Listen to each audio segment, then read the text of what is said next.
How do some groups of ordinary people end up doing extraordinary things? At the same time, why do some groups that apparently contain smarter people fail to succeed? Do you work with groups and want to create great work? Maybe you are a teacher or a business owner or just someone who belongs to a team and wants to see it do good. Then you should read Culture Code by Daniel Coyle. The question that this book tries to answer is, why do certain groups add to be greater than the sum of their parts while others add up to be less? In other words, why sometimes 2 plus 2 is equal to 10 while other times it is only 1? According to Daniel Coyle, the most important thing in a group is not the individual skills of its member, but the interaction that the group members have between them. In the book, he highlights 3 skills which are indispensable for creating strong groups that perform beyond anybody's expectation. Build safety, share vulnerability, and establish purpose.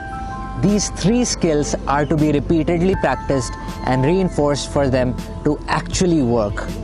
Now, what do each of these skills mean? The first skill that you'll need in your toolbox is to build safety. The members of your team must feel safe with other members of the group.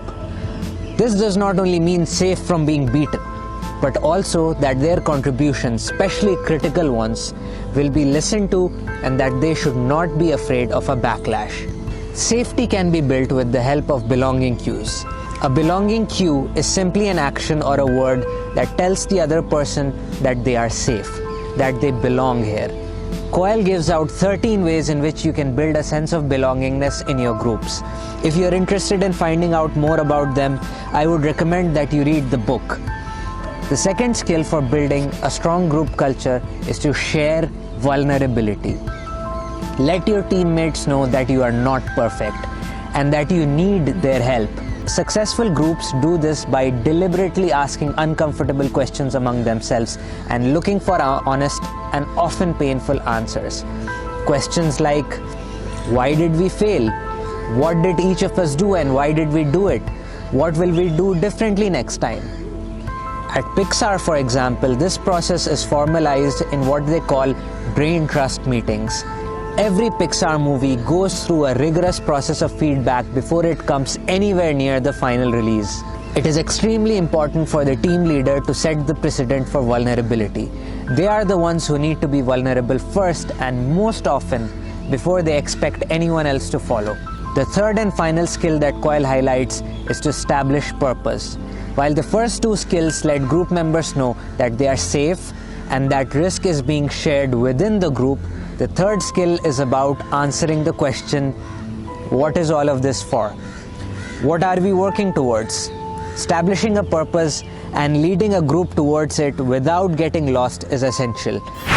This book interestingly distinguishes between leading for creativity, at Pixar for example, and leading for proficiency like running a restaurant or a business, and provides separate tips for both of them.